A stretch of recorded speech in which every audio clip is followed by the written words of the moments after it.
Well, an incredibly big weekend for Manchester United sadly ends in disappointment. If you are here purely for the men's reaction, feel free to skip ahead to a later point in the video. I will put a marker in where the start of the review of the Wolves game begins. But I have to start with the Women's FA Cup final. I wanted to do a double upload to get my feelings across about both games. And look, I give a lot of stick in these videos to the board and the owners and all of that lot. But one of the things that they have got right in the last 5 or 6 years is the running of the women's football team. It doesn't get talked about a lot because it's very easy to point fingers, and rightfully point fingers at some of the things that the owners and the board are doing wrong on regular occasions, and we'll touch on them a little bit more later on. But like I say, the running of the women's football club has been absolutely fantastic, and for a club that didn't even exist 5 seasons ago to be in a position now where they've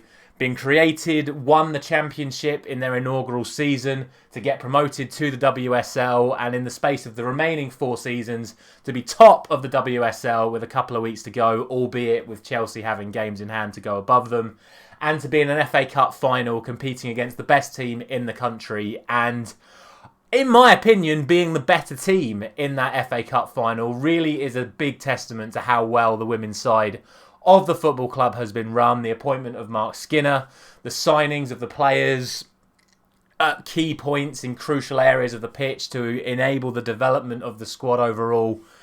Essentially everything that the men's team has kind of been lacking in the last 5 or 6 seasons in terms of signings and appointments and whatever. They've really got it right, and it's just a shame that today, it's not quite gone our way. And the biggest disappointment, like I say, is that I genuinely believe that Manchester United women were the better team today.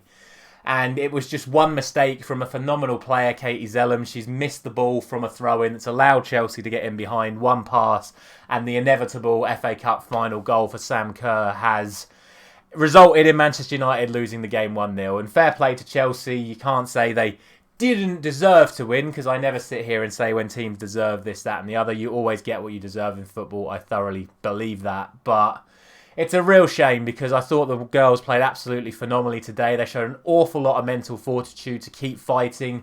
They really took it to Chelsea in that first half, and that's why I think we were the better team, because massive underdogs going into the tie. Chelsea are way above in terms of quality of player and history and this, that and the other, and we really took it to them in that first half. And it's just a shame that pretty much all of the chances in the first half fell to Turner, the centre-back, and sadly she couldn't put any of those headed chances away from a very dominant first half. And like I say, we just kind of run out of legs in the second half. The tired legs, tired minds, the lack of experience at the high level. And yes, there were England internationals that had been there in the Euros and whatnot a couple of years ago, but they just didn't quite have enough to last till the very end of the game, and that's a real shame. And unfortunately, it means that Manchester United women miss out on the opportunity to win their first major trophy today.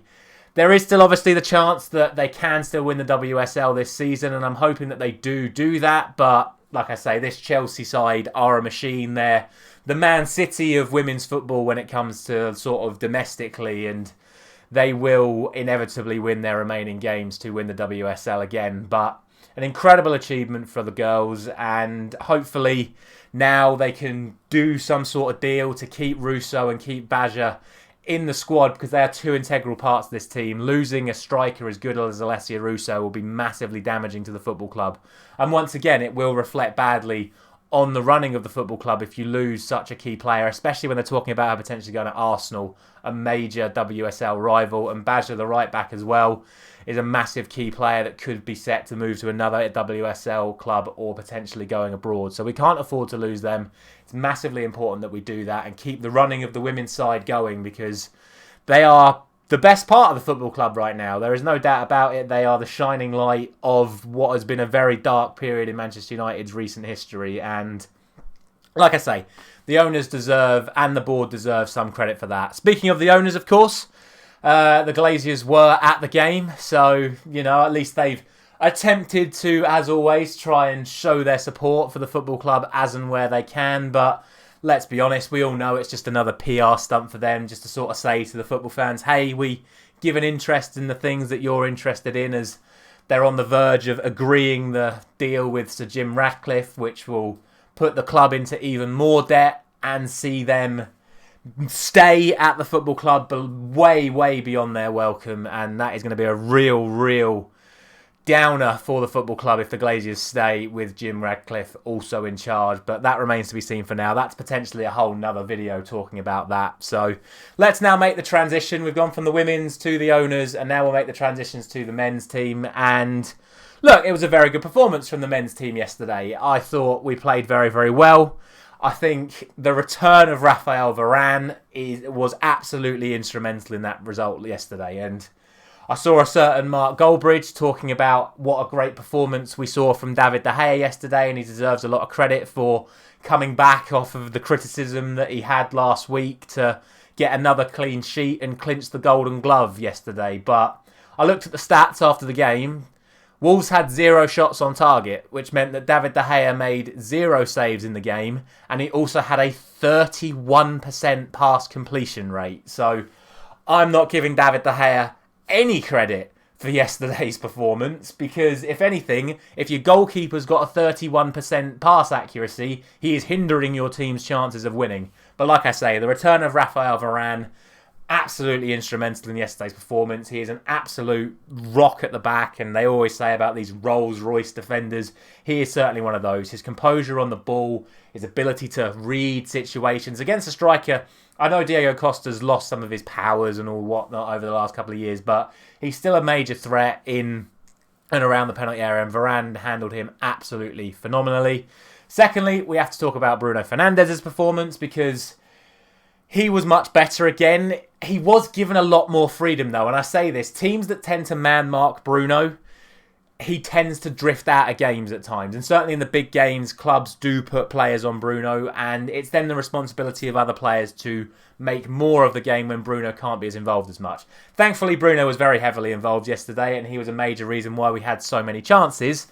The only disappointment is, once again, we're too eager to shoot. And the tone was set after just 20 seconds when Antony cuts inside on his left foot. You had Bruno making his way into the box, Antony already in the box, and Sancho making a run at the back post. Like I say, this is 25-30 seconds into the game, and Antony shoots. And that just set the tone for the next, I was going to say remaining, it wasn't remaining. It set the tone for the next 20-25 minutes, where every time Antony got the ball, he shot. Every time Bruno got the ball, he shot. Martial, to his credit, was trying to link up play at every opportunity. So was Sancho, and I think it was noticeable, I'm very potentially controversial saying this, it was noticeable that Rashford wasn't playing on the left because Sancho was bringing more people into play. But sadly, the ball inevitably was ending up at Antony or Bruno's feet, and they were then shooting. So that was a bit of a shame. The goal comes from a situation where that opportunity to shoot was ignored, and finally Antony made the correct decision to play the pass to Martial, who was rewarded for his patience and put a brilliant finish. I know it was a defender on the line, but he still put it in the side netting. A brilliant finish from Martial. From there, we were pretty much dominant for the rest of the game. We controlled it very, very well. It got a little bit nervy towards the end, I'm not going to lie. Again, a few questionable substitutions, bringing on Fred and Maguire again in a game where it didn't really need Maguire or Fred to come on, which invited a little bit more pressure. However, the introduction of Garnacho really made a difference. He is electric. He is dangerous. We all know what Garnacho is capable of. He was a constant threat from the moment he stepped on the pitch, and he was rewarded for his determination as Bruno slipped him in the last minute of the game, and a very, very composed finish from Garnacho to make it 2-0. Past a very, very good goalkeeping performance from Bentley, it has to be said.